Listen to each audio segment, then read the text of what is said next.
À Felice Bauer, Prague, le 10 décembre 1912.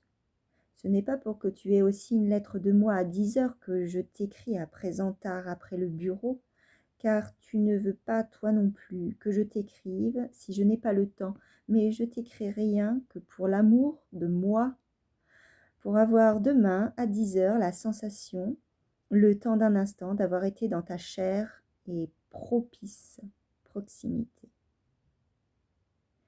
Ma chérie, ce n'est pas la cécité dans nos deux rêves qui m'étonne le plus, mais la véritable peine que tu sembles avoir eue dimanche, donc à une heure où je me faisais du souci pour toi, alors qu'en fait, il n'y avait pas de raison dans ta lettre de dimanche.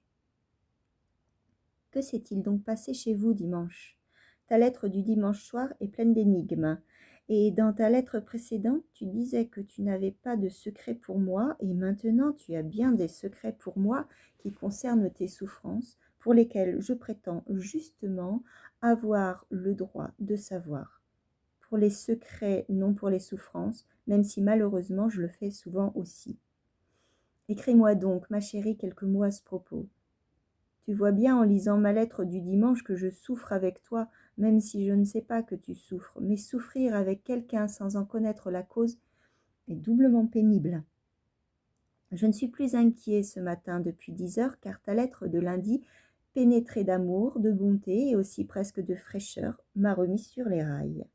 Je venais de lire quelques pages de cette lettre quand est arrivé chez moi un maître menuisier avec une requête relative à l'assurance de son entreprise.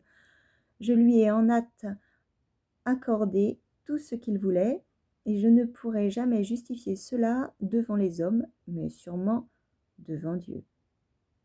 Mais pour ce qui est du dimanche, je dois encore recevoir quelques éclaircissements. Pourquoi, durant toute la journée, n'as-tu pas fait de promenade? Et pourquoi étais-tu encore tellement fatigué le dimanche soir et espérais-tu de la fraîcheur pour le lundi, qui est pourtant un jour ouvrable? Je l'avais déjà vu dans la lettre du dimanche matin que quelque chose n'était pas en ordre. Mais quoi donc? Quoi donc? C'est, on peut le supposer, ce que ressent un aveugle lorsque quelque chose se passe devant lui et qui le concerne, mais qu'il n'entend que des bruits imprécis. Il ne peut rien faire et on ne lui explique rien. Ta seconde lettre aujourd'hui m'a pleinement calmée, mais j'aimerais quand même savoir, ne serait-ce que pour des possibilités futures, quels tourments et souffrances te menacent.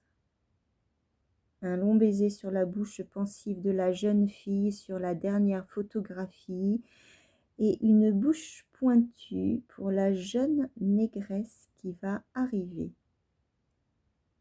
Franz.